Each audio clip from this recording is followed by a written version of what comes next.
Right, so I mentioned about the hospital fiasco. This was when FNaF World was on the scene. So, why did you decide to change things up and make FNaF World? Well, I do have some reasons for why I made it, even though they're not. It doesn't mean it was a good idea. Just just because I want to go ahead and get that out front. Just because I had reasons for making it, doesn't mean it was a good idea. Mm-hmm. But one part of it was just that. I mean, there's only so much that you can let your mind focus on. Murders and tragedy and stuff like that before you kind of start cracking. Even if it's just stories that you're making up, there's only so much human suffering that the human mind can sit around and think about. And at that point, I was 2 years in, just fully committed to this grisly story of murders.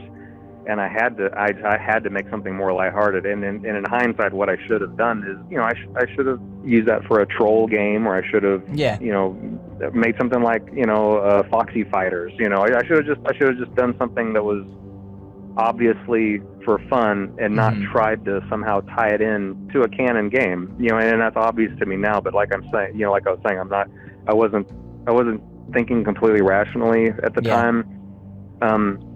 And whereas, like I was saying, Five Nights at Freddy's 1 was the right game at the right time, FNaF World, that wasn't a good time for it to be made, because I was already in the rhythm of making games that were, coming out not too far apart from each other. I was making them pretty fast, and that's what people were wanting and expecting, and that's what I was wanting to do anyway. I'm not, blaming people for wanting that. That's what I had created, that pattern, and I was happy with that. I liked making games really fast, but that was just a really poor decision of a game to try to make fast. In hindsight, like now would have probably been a better time to sit back and work on something like that. Yeah, definitely. I mean, like after all the after I was kind of satisfied with all the canon games and other companies that kind of taken on some other projects, then I could sit back and maybe enjoy making an RPG, and spend a couple of years on it, and just make something really nice, kind of, that looked like the Desolate Hope, really make some nice 3D models for it. Oh, and another mistake I made was FNaF World. I was designing it for mobile. I don't know. This is a whole separate interview about what went wrong with FNaF World. So let's just move along. Okay. Okay. So how would you treat the game now as an experience? Like, have you learned anything making this game? Oh yeah. I learned a lot. In fact, right before you called, I was kind of thinking over that game, and I realized that that's probably the least valuable game I've ever made as far as profit is concerned.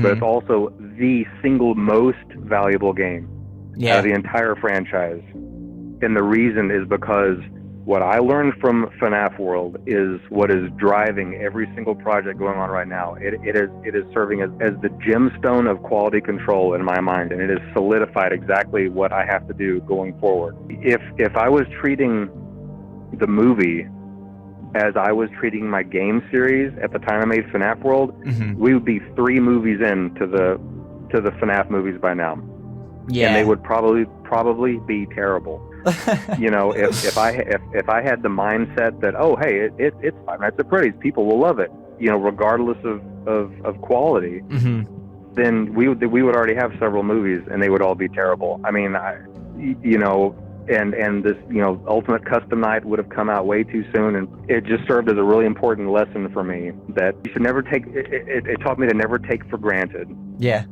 how special it is to have a group of people who are eager to play what you make. Whenever I made I'll use the Desolate Hope as my example again, I saw one person made a piece of fan art of that on the internet. I found it on Google, so I'm going to draw one of the characters, and that was the most special thing to me in the world, that someone had drawn a picture of one of my characters. Like, I can't even tell you how important seeing that one drawing was. And it was just, I'd have no idea who it was. But then, to have a fan base and to have kids that are drawing these pictures and, sending, I got a letter from the other day addressed to Foxy. Oh. And God bless the post office in my town for knowing me and for sending me these letters anyway. I kid you not, it was addressed to Foxy, only to Foxy, and I think below it might have they might have had some other clue as to who it was for, but the post office made sure to pass it along to me. Oh. I mean, how awesome is that? And the letter was written to Foxy. It was asking Foxy a question. That's so awesome. you know, that's so, there's nothing more priceless than that. Yeah. You know, and to have a fan base, you know, of people who care about these characters in the games, you know, that is the only thing that matters. Mm-hmm. You know, and they should never be taken for granted. Yeah. And you know, who cares if something is commercial, and who cares if something is going to make a whole bunch of money? You know, you just have to make sure that whenever those people finally get to see this next thing, that it's something that lifts them up and makes them happy, and it's something that it was everything that they wanted to see. Mm-hmm. You know, like that's all that matters, you know. And I need to write that kid back. I'm going to go get a big envelope and put a bunch of Foxy plush toys, and I'm going to write a letter as Foxy. I've never done that before, but I'm going to totally do it. And I'm going to even make a little tear in the paper and say that it was my hook that yeah, that it's I'm going to totally do that. Yeah, that's awesome. That's really awesome. But yeah, so yeah, that's a long story. But no, FNaF World taught me to never take for granted your fan base. Yeah, exactly. And the final question, which everybody's wanted to ask, is will Chipper ever return like he said he would? Hey, Chipper is, listen, all of these games are haunted by different spirits, right? Right. But the real spirit haunting this whole franchise is Chipper. Chipper is haunting this whole franchise. I mean, I received a box of merchandise the other day, you know, like manufacturer samples, and there's a plush toy of Chipper, well, L Chip, you know. Yeah, yeah. But I held that plush toy, and I was looking at L Chip, and I was thinking to myself, you know, you got merch. You got merch, Chipper. Yeah. You know, you were an abysmal failure, but you found your way into this merch, and here you sit with that goofy grin on your face, you know. Yeah, no, so Chipper's already back. He's infiltrated the franchise.